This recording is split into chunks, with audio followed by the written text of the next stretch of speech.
If I'm subject to know more than I want to know, then I'm bringing you all down with me. But I'm doing it Darrell style. That Oh sounds hell, bad. Darrell I'm going to style. I'm going to talk about kinky stuff today, but in a way that entertains me. See, that sounds way better. Yeah, Yeah. there So we go. What are we gonna get into? today's Nipple topic, tassels and no, okay, today's topics will be great perverts in history. okay. Yeah, see, That's a great introduction. it deserved that kind of I see the gravitas. title now. It's just popping on the screen. Pop. You should.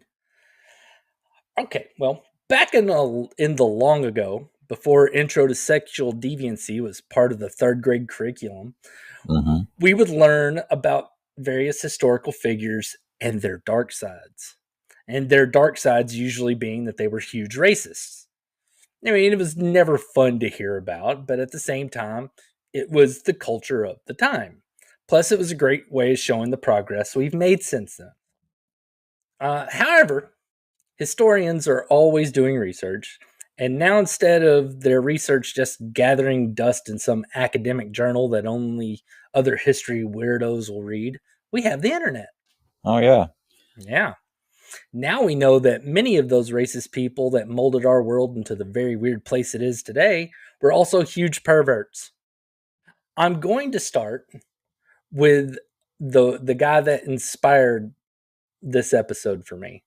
I just kind of randomly caught wind of this, and the thing that I heard didn't really paint him as a pervert, but come on, he's a pervert.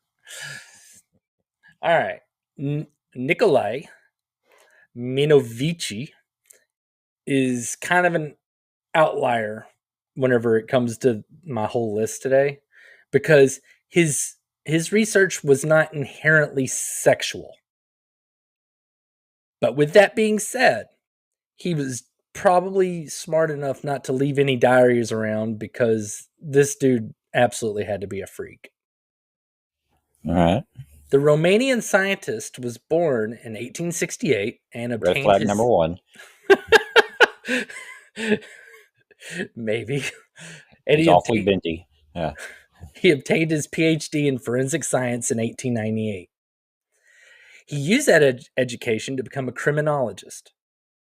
He did things like study connections between tattooing and criminal behavior, which surprisingly for the time found no relation to tattoos and criminal behavior. Oh, Yeah, that would be odd. I know, because like back then it wasn't like everybody's all tatted up. Mm-hmm. He created one of the first emergency and ambulance services. He employed the homeless. He opened shelters for single women. And as cool as any of that is, none of that is what caught my attention. He was very fascinated with the effects of hanging on the human body. Hanging, Hanging. like hanging by your neck, or just hanging by body part, or Hanging by your neck. all right. If you're a scientist in early 20th century and you want to study hanging, what might be the best way? Watching criminals hang. Mm, what he did is he fixed a pulley on his ceiling and put a non-contracting noose around his neck. Then he pulled as hard as he could. Oh. Yeah, he passed out after 6 seconds. And since he was the one pulling the rope, Lightweight. Come on, I can do it for like at least 20.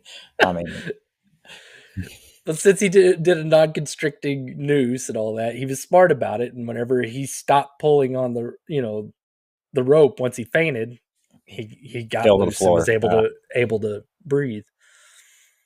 Now, as most couples know, an experiment is something you try once.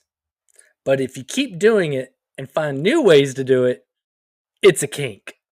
He hung himself about 12 times total. Then he got some of his assistants to hang him another 7 times. All of them lasting like 6 seconds. He pass out and then let go. Apparently, they just wanted to get in on the fun. So he also had experiments where he would choke his assistants. It's a big choking party. All of these studies eventually resulted in a 200-page paper called A Study on Hanging. Oh, wow. Yeah. Go figure. I am not saying that for sure he was a pervert. But it's a strange thing to be fascinated with when 1 in 3 male hanging victims died with an erection. Mm-hmm. It's a The, thing, res- right? the result of his studies was that hanging hurts your throat. No shit. Yeah. And it blurs your vision and other very, very obvious effects. Man, this guy's a genius. Oddly enough, in his paper, he never mentions the The boner. effects that happen, below the waistline. He don't talk about Mm-mm. the surprising willies. That's in the paper underneath his bed that he writes in every night. I think it's one of those things. It's plausible deniability. Somebody be like, man, you hung yourself all the time. I heard people get off of that. He'll be like, what? I didn't see that in my study. And they're like, you Never happened didn't. to He'll be me. like, here's 200 pages, and not once does it say the word erection. Eventually, Nikolai died in 1941. He was a lifelong bachelor. Another check in the probable pervert column. Mm-hmm. He left Not a his red flag. yeah. He left his entire estate to Romania, the country. Romania is very proud of him. So if he kept an autoerotic asphyxiation diary, they won't tell us. He's like a national treasure for them. They make stamps with this guy's face on it. So I don't think they want anybody knowing about any weird boners that he would get. That does it for my one theorized pervert. He's the only one that I have a pervert theory on. The rest have documented evidence that they were perverts. Well, we're going to start this with an Irishman.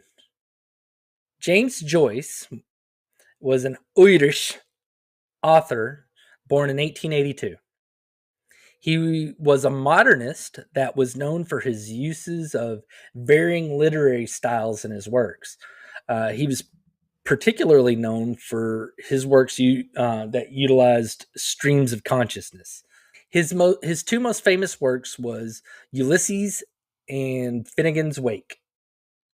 Uh, I'm not here to talk literature though. I'm here to talk about this guy's particular tastes. In letters to his lovers, he had a particular act that he absolutely loved. He loved farts. He wanted to fart on his lady's face. He wanted her to fart on his face. His letters also seemed to show that he enjoyed when a woman would fart while they were actually in the act of intimacy. I'm going to share some excerpts out of this guy's letters. Oh, yeah. All right, so here's the first excerpt. All right. I think I would know Nora's farts anywhere. I think I could pick hers out in a room full of farting women. It is a rather girlish noise, not like the wet, windy fart which I imagine fat wives have. It is sudden and dry and dirty, like what a bold girl would let off in fun for fun in a school dormitory at night.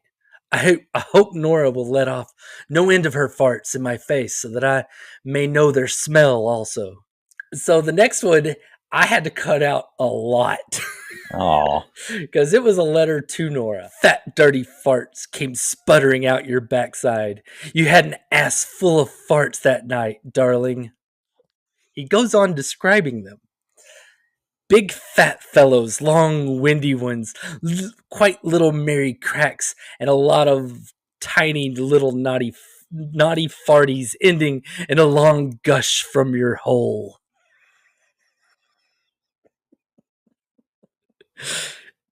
I mean, as the bad way he as describes them, I'm like, damn, maybe I like farts. I mean, that'll do it for this great pervert in history. So thank you, James Ass Blast Joyce. We're gonna go with Charlie Chaplin. Oh, Yeah, I feel like this one is cheating since you could close your eyes and point at a list of actors. In all likelihood, you would point at some sort of degenerate. It's like eeny, meeny, money. Oh yeah, he's a total perv. But being that this guy that's been famous for over 100 years because of his movies. let's talk about him. But Charlie Chaplin wasn't that special. He did the usual gross ass Hollywood thing, the casting couch. Oh. Auditioning, he'd hold up caption cards during the audition with increasingly suggestive acts and poses. Because remember, this is silent film. Like, he would not talk during their auditions. He'd hold up cards and, they'd have to like mime things out and act them out. But of course, he kept doing pervy mime stuff. By the end Stayed in of character. By the end of the audition, they would be naked or nearly naked. All right. However, Must be a good writer too. It did not stop there.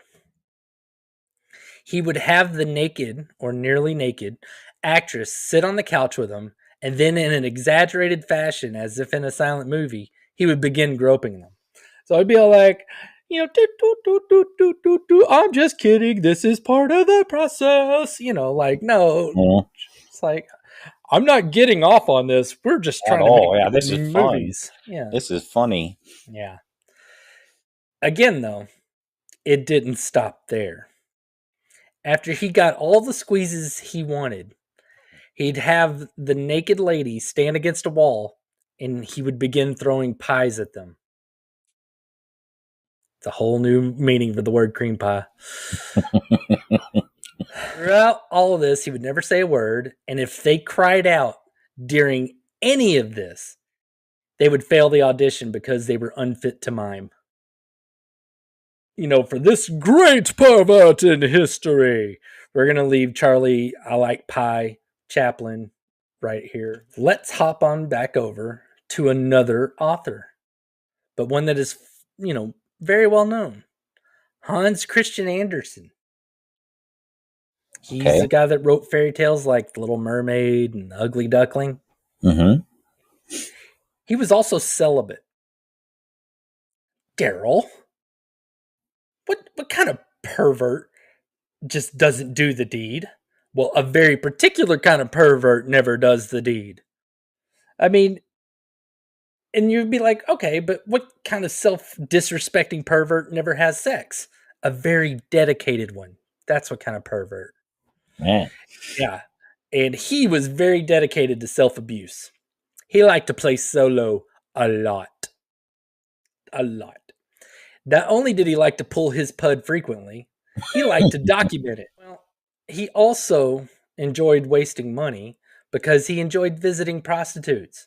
The celibate guy that did not never had sex, you loved visiting prostitutes. He would talk to them for a while, then he would rush home and beat his meat. It doesn't stop there because it never ever does. No, he got one a little more.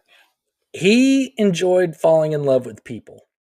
And I'm not saying people because I'm trying to be careful with misgendering people. He loved both men and women. It was just important that whoever the person that he was in love with did not love him back. Yeah, he didn't want that. He would write these overly sappy love letters to whoever it was, knowing full well that they would reject him. So there's another great perverts in history. So that is Hans Christian. I love myself, my beat. Andersen. Yeah. I'm going to wrap this episode up with someone that is held in very high regard for his ability to create change with nonviolence. Mahatma Gandhi. Gandhi believed that sexual stimulation could stir up violence in a person's thoughts or behaviors. In 1906, he took a vow of celibacy at the age of 36. He also believed all Indian men should not get married, and if they did, they shouldn't have sex. He believed that sex was solely for procreation and should not be enjoyed. In order to adhere to his vow of celibacy, he felt it was necessary to test himself and his followers for 2 years following his wife's death in 1944.